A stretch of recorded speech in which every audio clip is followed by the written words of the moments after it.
বন্ধুরা, আমি রূপা, আপনারা দেখছেন রূপার ফুড চ্যানেল। আজকে আপনাদের সামনে নিয়ে চলে এসেছি একটা দারুণ রেসিপি। সেটা হচ্ছে গিয়ে রাত্রে সকালে জলখাবারেও বানিয়ে খেতে পারেন, আবার রাত্রে ডিনারেও খেতে পারেন। আমি নিয়ে চলে এসেছি আজকে আপনাদের সামনে একটা রায়তা, মানে শসা দিয়ে একটা রায়তা বানাবো আর আলুর পরোটা করবো। তাহলে চলুন আমি কিভাবে আলুর পরোটাটা তৈরি করছি আপনারা দেখুন। আপনাদের আমি মাখাটা দেখাতে পারলাম না, কারণ বাবার প্রচন্ড খিদে পেয়েছে, তাই জন্য তাড়াতাড়ি করে মেখে নিয়েছি। এখানে আমি দিয়েছি 1 কাপ ময়দা, 1 কাপ আটা, নুন, চিনি পরিমাণ মতো, আর দিয়েছি সাদা তেল দিয়ে এটাকে ভালো করে আমি দেখুন ঘেষে নিয়েছি সুন্দর করে। এবারে এটা থেকে আলুটা মেখে নিয়ে এটা থেকে ডো কেটে কেটে কিভাবে পুরগুলো ভরছি আপনাদের দেখাচ্ছি। তাহলে এটা ঢাকা দিয়ে রেখে আপনাদের আলু মাখাটা দেখাই। আমি মেখে নিই। এখানে আমি 3টে আলু সেদ্ধ করে নিয়েছি। আচ্ছা, একে একে এর মধ্যে আমি সব রকম মশলা দিয়ে দেবো। দিয়ে দেবো পেঁয়াজ কুচি। আমি যেভাবে বানাই আমি সেটাই আপনাদের দেখাচ্ছি।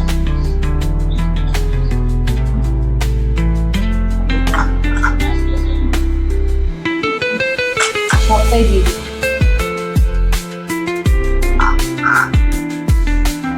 দিচ্ছি চাট মশলা,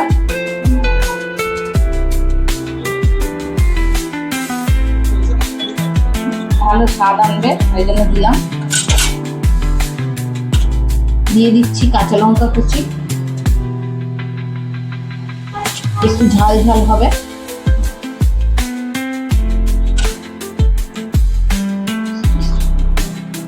দিয়ে দিচ্ছি অল্প একটু বিট নুন,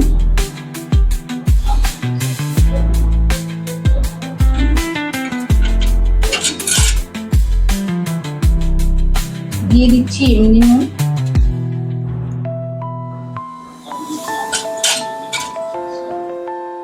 দিয়ে দিচ্ছি একটু আদা কুচি,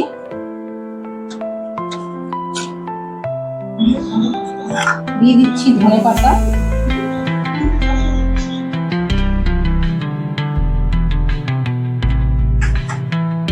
আর জোয়ানটা একটু হাতে ডলে দেবো।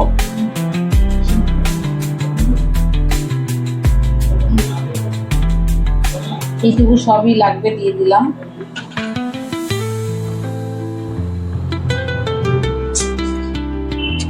এবারে দিয়ে দেবো কাসুরি মেথি।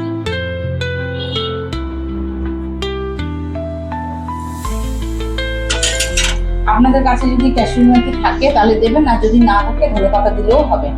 আর ধনে পাতা যদি না থাকে কাসুরি মেথি থাকে তাহলে কাসুরি মেথি দিলেও হবে।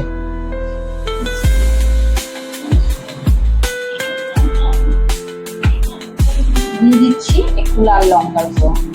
এবারে এগুলোকে আমি খুব ভালো করে মেখে নেব। এবারে দেব একটু গোলমরিচের গুঁড়ো, বেশি না অল্প, এই যে অল্প একটু গোলমরিচের গুঁড়ো দেবো। আচ্ছা, দিয়ে দেবো আমার ভাজা মশলা। এটার মধ্যে আছে জিরে, ধনে, শুকনো লঙ্কা ভেজে গুঁড়ো করা।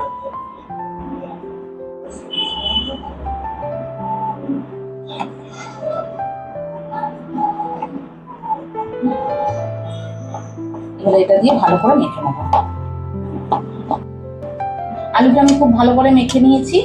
আর এই লেচিগুলো দেখুন এরকম সাইজের আমি কেটে নিয়েছি। আমার লেচি হয়েছে দুটো 4টে, 2 ছটা দিয়ে 8টা লেচি হয়েছে। এই লেচিগুলোকে আমি ভালো করে একটু গোল করে নেব। আসলে কি জানেন, আমার এখানে আলাদা কোনো ব্যালেন্স জাতীয় নেই, বেলার খুব সমস্যা হবে, তাই আপনাদের বেলাটা হয়তো দেখাতে পারবো না। আমি রান্নাঘর থেকে বেলে এনে আপনাদের দেখাবো। পুরটা ভরা আমি দেখিয়ে দিচ্ছি আপনাদের। আসলে খুব অসুবিধার মধ্যে দিয়ে আমি ভিডিওটা করি, কি করবো বলুন।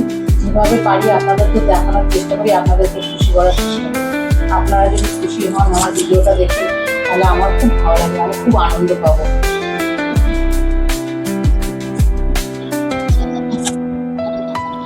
দেখুন সব লেচিগুলো আমার গোল করা হয়ে গেল। এবার আমি একটু হাতে তেল দিয়ে নেব।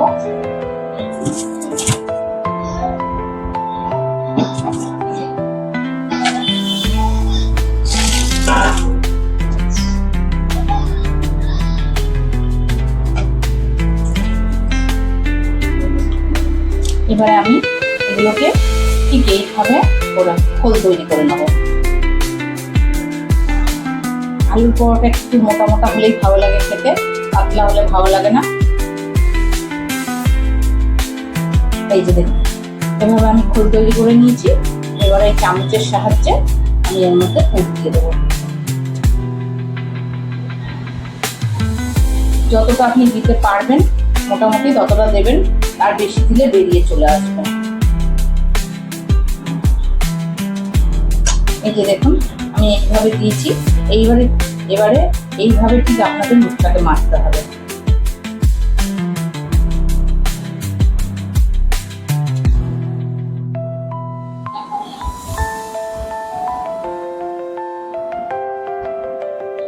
দেখলেন?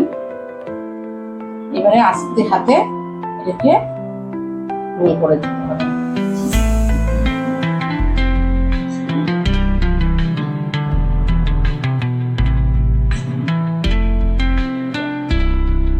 এবারে হাতের সাহায্যে চ্যাপটা করে নিতে হবে, যাতে বেলার সময় বেরিয়ে না যায়।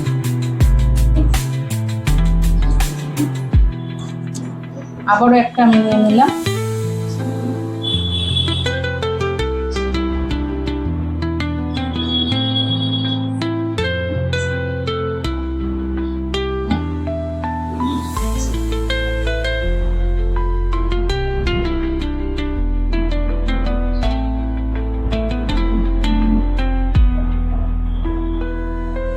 আর একটু দিয়ে দেবো। আর আলুর পরোটাতে আমার আলুর পুরটা বেশি হলে বেশি ভালো লাগে খেতে। এই যে দেখুন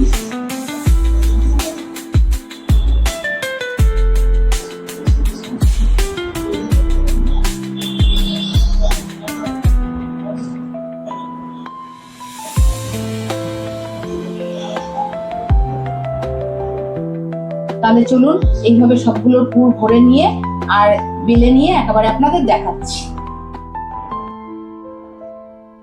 দেখুন বন্ধুরা, আমি ভেবেছিলাম যে আপনাদেরকে মানে বেলাটা দেখাবো না, তাই আমি ভাবলাম যে এরকম করে একটা বেলে দেখি। জানি না এটাই ভালো হবে কিনা, তবুও আমি একটু চেষ্টা করছি।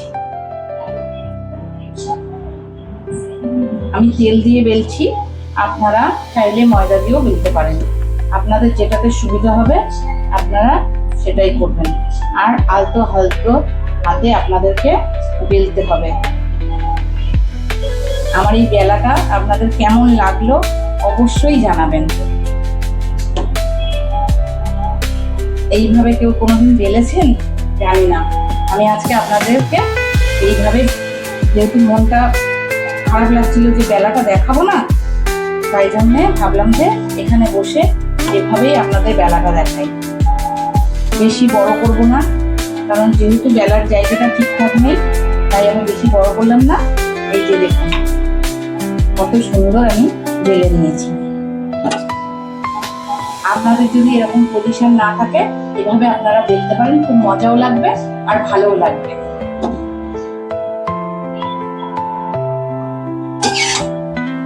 কি সুন্দর আলুর পরোটাগুলো ফুলছে দেখেছেন, পুরো বলের মতন ফুলেছে। ঠিক এইভাবে আস্তে আস্তে করে করলে খুব সুন্দরভাবে ফুলবে আর ভালোভাবে হয়েও যাবে।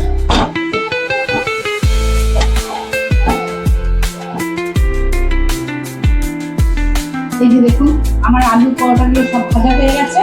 এবার আপনাদের আমি একটা ছিঁড়ে দেখাই।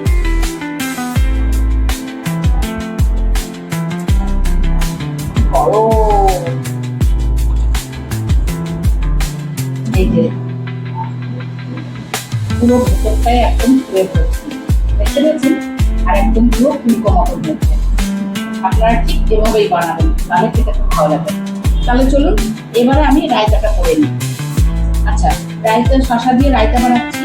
শসা দিয়ে রায়তা বানানোর জন্য লাগছে আমার টক দই, শসা, চাট মশলা, লবণ, কাঁচা লঙ্কা আর একটু ভাজা মশলা।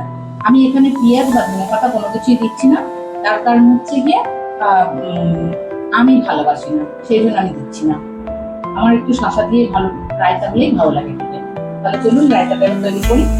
আচ্ছা, আমি 250 মতন টক দই নিয়েছি, আর এই টক দইটা আমি চিনি দিয়ে ভালো করে ফাটিয়ে নিয়েছি। ফাটিয়ে নিয়ে ফ্রিজে রেখে দিয়েছিলাম। এবার আমি এর মধ্যে এক এক করে সবকিছু মেশাবো। তাহলে চলুন সবকিছু মেশানো শুরু করি।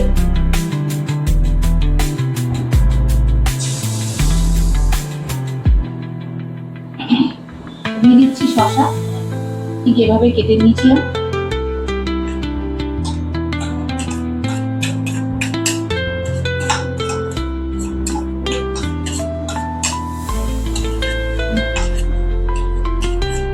আর যেহেতু পাউডারের মধ্যে সবকিছুই দেওয়া রয়েছে, তাই জন্য রায়তাটা যদি আপনি নর্মালও বানান তাহলে আপনার খেতে খুব একটা খারাপ লাগবে না, ভালোই লাগবে। এবারে দিয়ে দেবো পরিমাণ মতো নুন,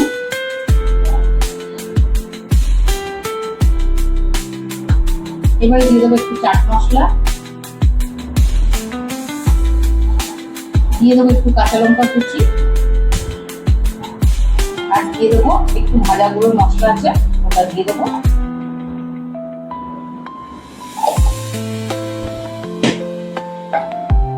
সবগুলো আমার দেওয়া হয়ে গেল। এবারে ভালো করে এগুলো নাড়িয়ে নেব।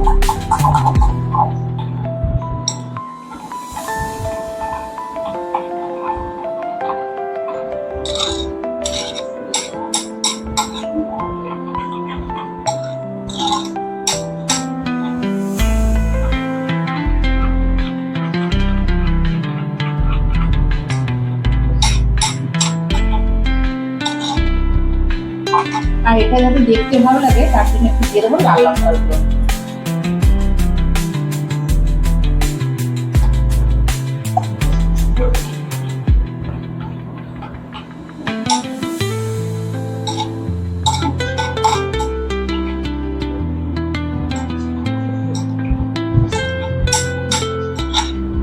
তাহলে আমার শসা দিয়ে টক দইয়ের রায়তা তৈরি হয়ে গেল। এবার আপনাদের পরিবেশন করে আমি দেখাচ্ছি।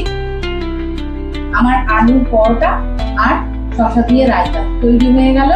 এইভাবে আপনারা বানিয়ে অবশ্যই খাবেন, আর ভালো লাগলে কমেন্টে অবশ্যই জানাবেন। আর লাইক সাবস্ক্রাইব করতে একদম ভুলবেন না। আর আপনাদের প্রিয়জনদের কাছে অবশ্যই ভিডিওটা শেয়ার করে দেবেন, তাহলে আমি খুব আনন্দ পাবো।